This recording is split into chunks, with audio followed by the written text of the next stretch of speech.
Mahindra versus KGM. It's not exactly Holden versus Ford, but there's plenty at stake in this budget family SUV battle. Why, you might ask? Well, KGM, formerly SsangYong, used to be owned by Mahindra. So if this plucky little Korean lands a knockout punch on its ex-boss, it would not only be a win for the underdog, it would be prophecy-level revenge. So I've been running these two top-spec versions of the Mahindra XUV700 and the KGM SsangYong Torres for the last week to find out which one drives better, which one has more room, which one is the most fuel efficient, which one has the best tech, and ultimately, which one delivers the best value. Onward.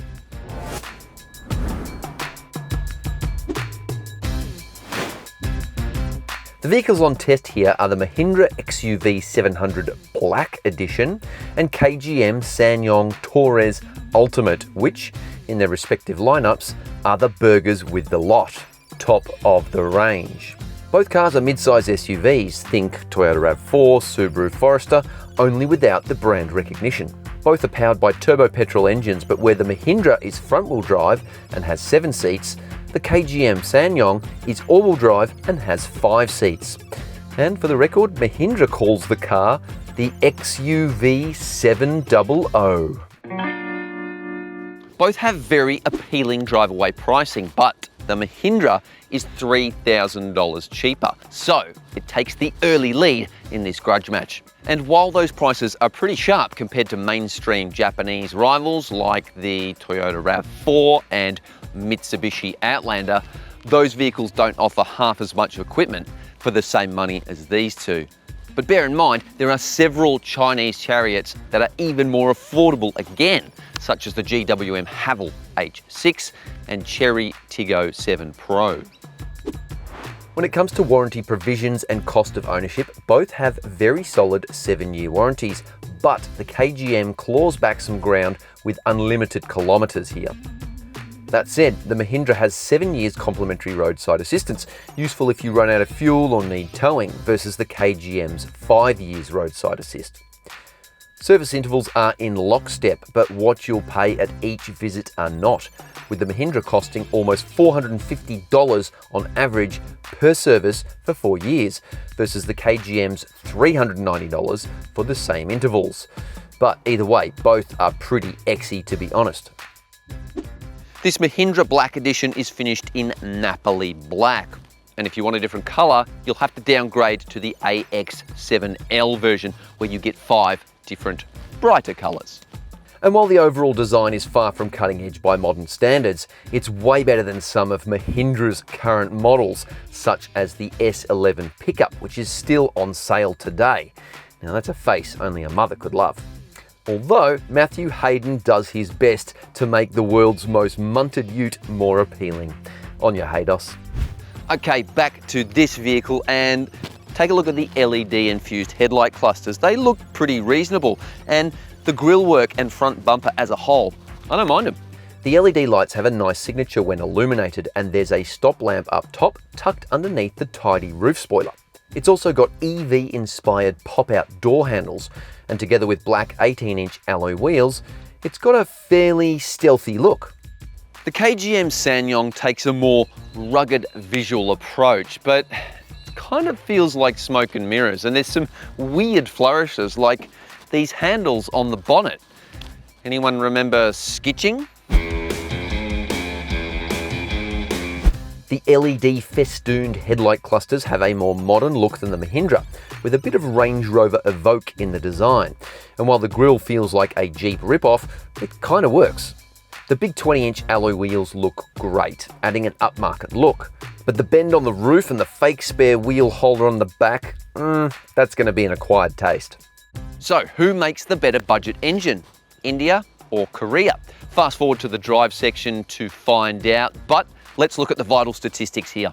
The Mahindra gets a 2-litre turbo-petrol engine, while the KGM rolls with a smaller 1.5-litre turbo-petrol engine, and naturally, the Indian is spicier and packs a little bit more punch. But as we discovered, neither is particularly fuel efficient. Neither of these vehicles offer a more fuel efficient or a hybrid version at the moment.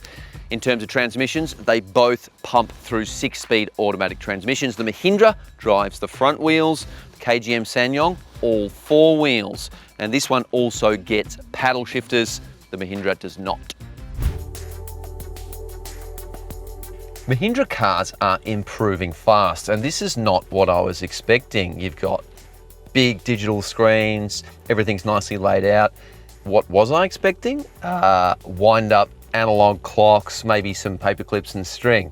But in all seriousness, this vehicle feels like it's punching above its price point. And a bonus, separate climate control and fan buttons. And even better is the fact that they're physical dials and buttons, which is a rare treat in this age of touchscreen everything.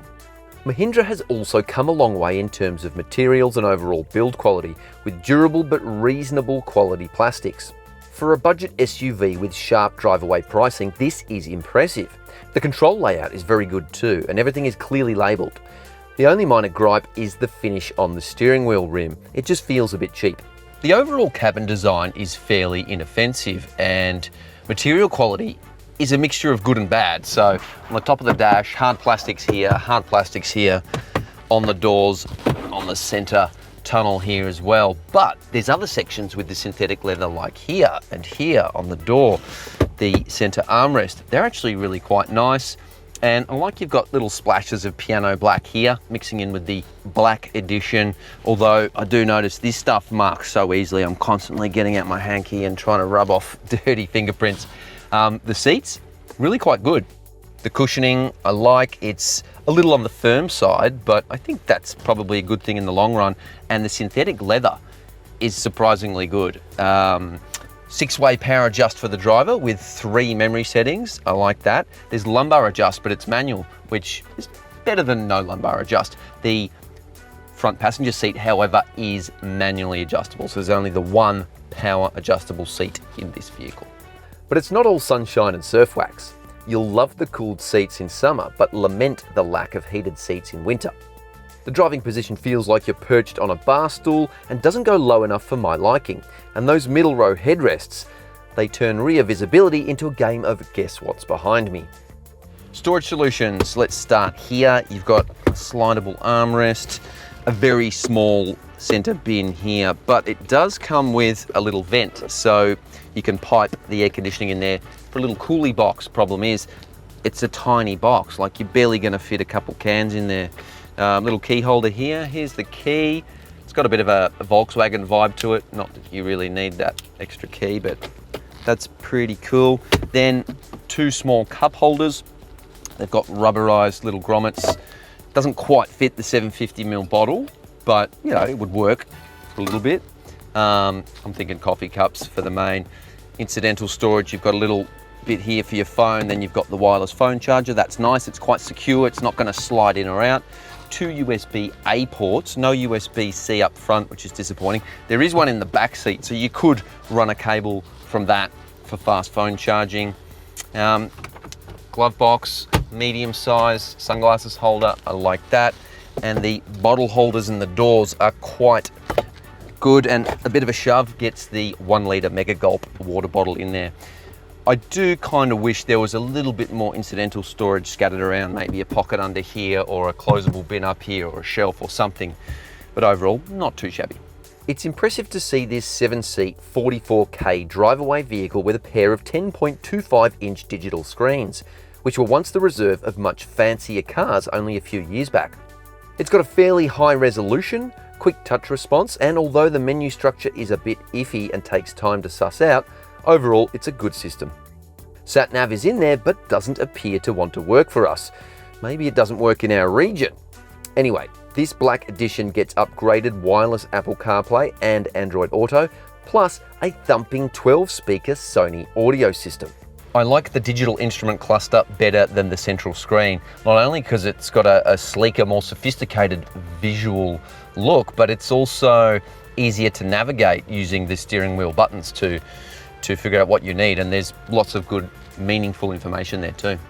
The reversing camera is pretty good and it's got a 3D mode, but it kind of struggles to process the graphics.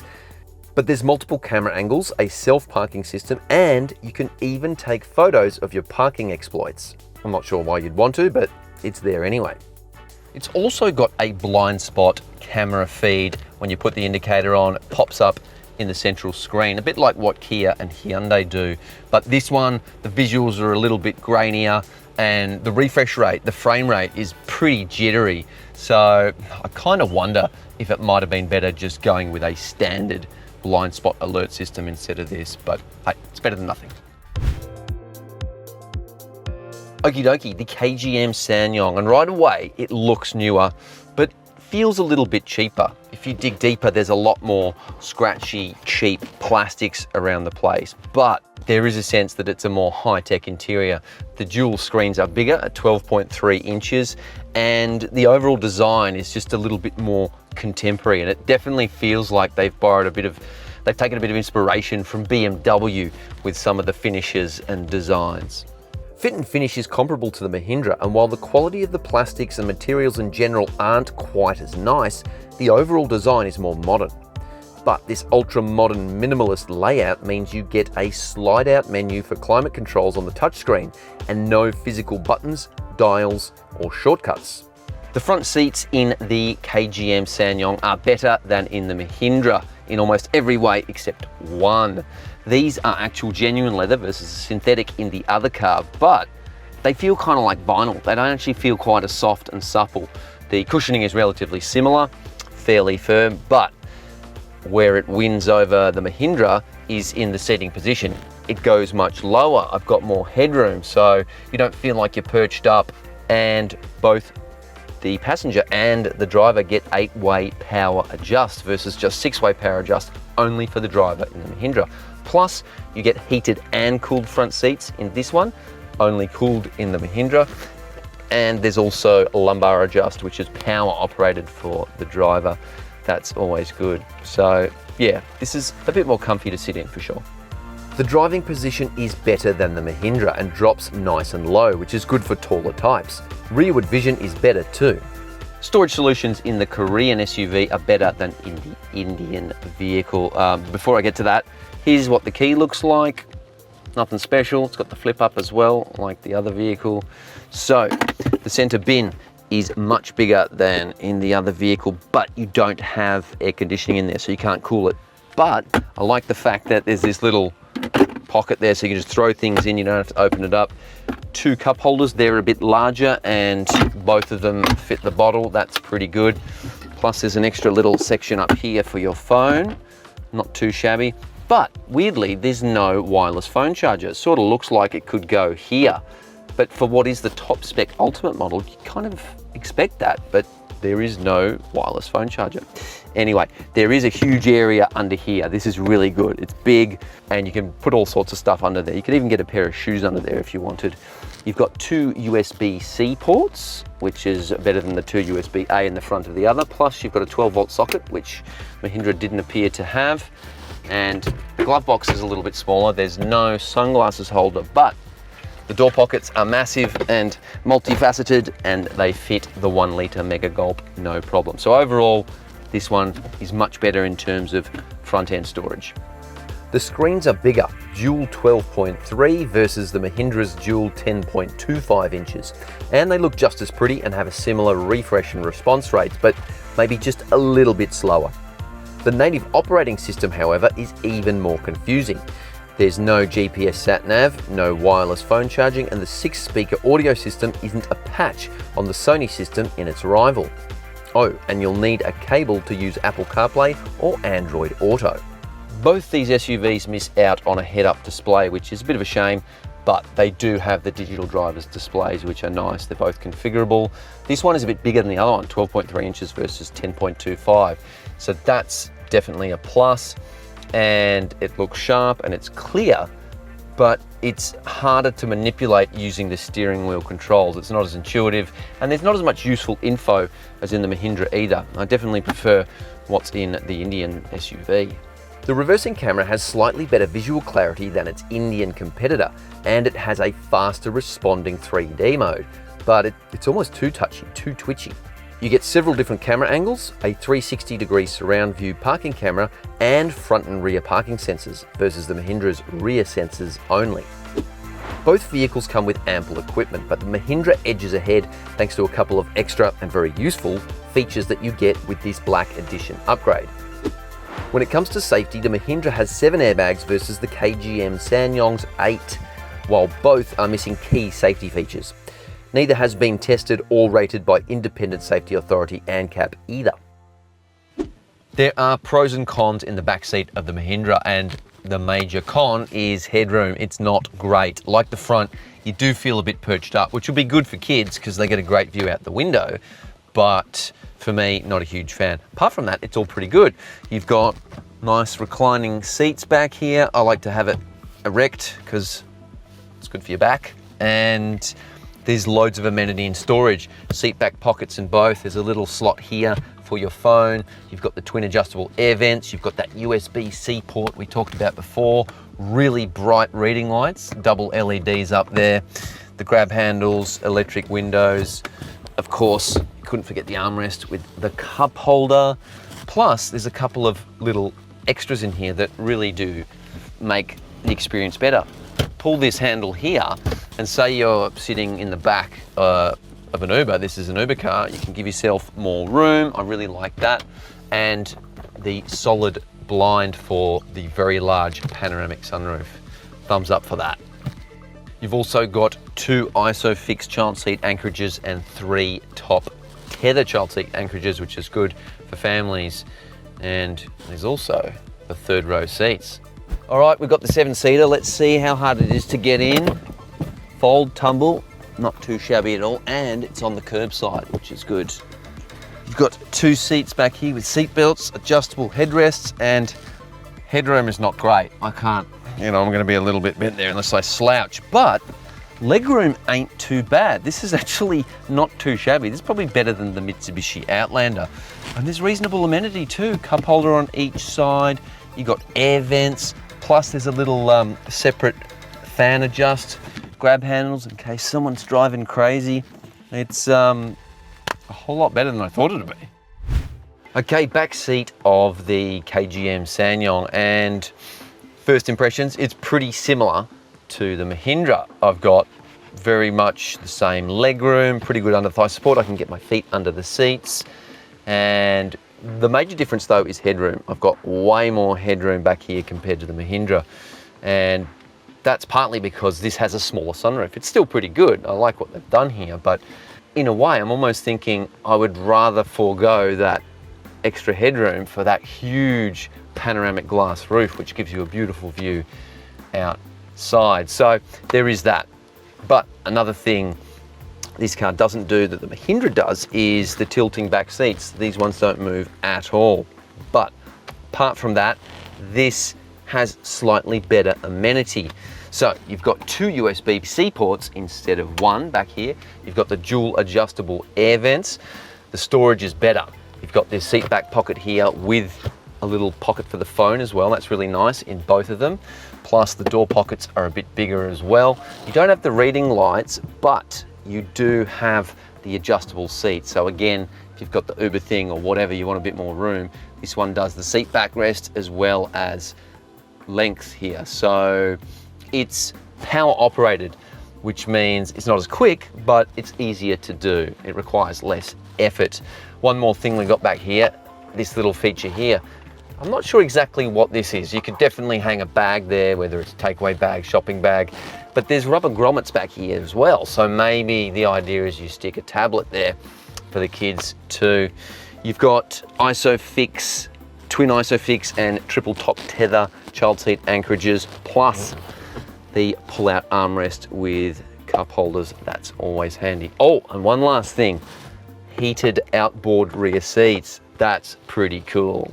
Overall, they're both pretty good to sit in the back of, but I think this one overall gives backseat passengers just a little bit more. All right, let's have a look at boot space. And the KGM SsangYong has a power-operated tailgate. That's always handy if your hands are full. The Mahindra does not, but interestingly, it's got a plastic tailgate here, which is makes it quite light. I don't mind that. Now, the Mahindra does not have a listed boot space capacity, but looking at them both, they're fairly similar and they're both pretty good. So anyway, measured them up. Turns out they have very similar dimensions. However, the SsangYong has a little bit more width. Overall, it's a bigger boot. So if you're looking for boot space, you probably want the SsangYong. That said, the fact is you don't actually give away too much boot space in this vehicle, despite adding the extra versatility of the 2 fold-up seats. So I kind of like that. I'm kind of leaning towards this one overall. And you do have a space saver spare under here, whereas in the SsangYong, it's under the boot. But let's just quickly come back to this plastic tailgate. I kind of wonder if you do have a rear end collision, someone bangs into you and you've got kids or whatever sitting in those back seats, how's it going to fare? Is it going to be less safe than, say, a metal tailgate? Food for thought. Amenity in the Mahindra boot is very average. There's no light that I can find. You've got 4 tie-down hooks and a 12-volt socket, but that's about it. But ultimately, that's because this is a 7-seater. Amenity in the boot of the KGM SsangYong is a bit better. I like you've got these 2 storage areas with elastic bands. You can put a water bottle or something in there. It's got the 12-volt socket. It doesn't have any tie-downs like the Mahindra, but it does have an LED light. Very, very nice. It's also got a pretty good cargo blind as well if you want to keep prying eyes from things or keep them cool. Well, so far, I reckon the Mahindra is still ahead in this battle. And now I'm going to show you the pros and cons on the road.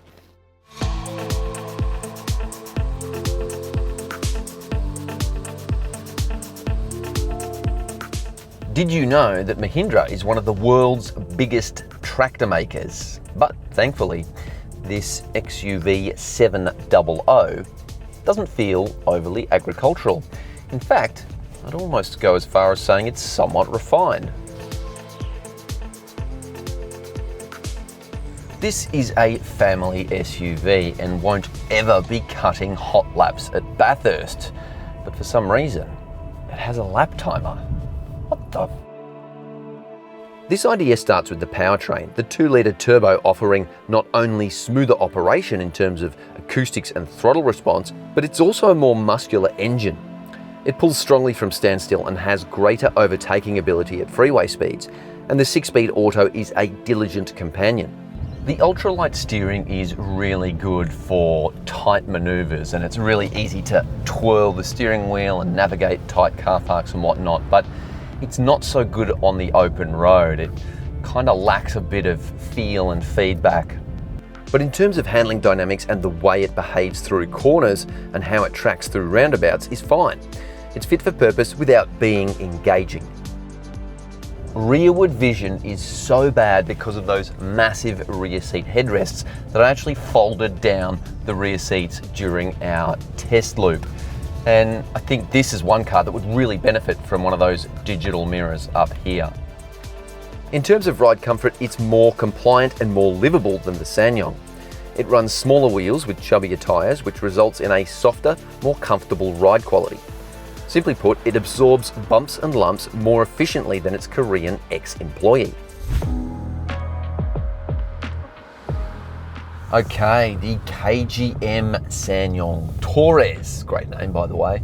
It feels a little bit tighter, a little bit more agile than its Indian rival. I will say though, those 20-inch alloy wheels also make their presence felt straight away. It's got a harsher ride for sure. You feel more of the road's imperfections through the cabin, with everything from smaller amplitude pitter-patter bumps to big hits and speed bumps. It's not chronic and might not be a deal breaker, but you certainly feel the difference swapping in and out of these two cars. However, that firmer suspension has a handy side effect. It feels more tied to the road. This is especially noticeable on country roads and across undulating surfaces because this car simply has more body control and there's less wobble and bobble and waft, if you like. Visibility is better in the Torres, especially out the back, largely because those rear seat headrests have been appropriately designed. but I will say it's got massive rear pillars. They're very thick, and that creates a big visual obstruction, especially when you're going for head checks. The powertrain is strong for a 1.5 turbo and is sufficient within the city limits, but it can be a little harsh and vocal when the revs rise. And this raises a common issue with increasingly heavy mid-size SUVs packing downsized engines. The idea is to save fuel and reduce emissions, but when they have to work so hard, it ends up being counterproductive on both counts. It should be noted that this Torres needs a minimum 95 octane fuel.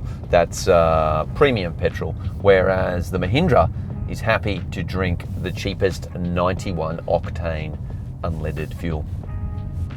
Both cars have stop-start systems for the engines, which are designed to save fuel when you're stationary. And there we go, they do work. But this one in the Mahindra is a little bit slower to restart and a little bit more abrupt than the Mahindra. And I'll also say another little issue I'm not a huge fan of in this vehicle is that the indicator is on the left, whereas in the Mahindra, it's on the right, which I prefer. If you believe the claimed fuel consumption figures, the KGM SsangYong should be more frugal. But as we discovered, testing the vehicles across our 230-kilometre drive loop showed that both vehicles used the same amount of fuel at just under 10 litres per 100 kilometres. And here's food for thought. The last time we tested the GWM Haval H6 Hybrid, we achieved a real-world figure of 6.6 litres per 100 kilometres, meaning it uses around 30% less fuel than these two. These two mid-size family SUVs occupy a middle ground of sorts between improving entry-level Chinese SUVs and more mainstream vehicles from the likes of Toyota, Mitsubishi and Kia. And look, they're honest propositions. You get what you pay for. Beep, beep. Unlike a lot of the Chinese newcomers on the market, these two SUVs don't do all the beeping and the bleeping when you look away from the road and things like that. There's a little bit when you get near lane markings and things like that, but they actually do what they're supposed to do and they're effective. And the safety systems themselves are pretty effective, or certainly the advanced driver assistance systems. So they do pretty well when they're steering themselves on mild corners. Like when you're on the freeway, they're not too bad at keeping themselves in the lane. Previous products from these lesser known brands have been hard to recommend and were largely forgettable, but these two offer positive signs for the future. The outcome of this budget SUV battle is not black and white. There are cheaper options out there, but both these SUVs have their own unique appeal and they represent a lot of metal for the money. But there can only be one winner, and the Mahindra is a better family chariot because it ticks more boxes and is cheaper to buy. Look, the SsangYong is more polished and a bit more fancy in a lot of ways, but ultimately the Mahindra is easier to live with, it's more comfortable to drive and it's more practical, and so it wins this comparison. Thanks for watching, hope you liked the video, and in the end, the ex-boss beat the employee. But where would you put your money? Let us know in the comments.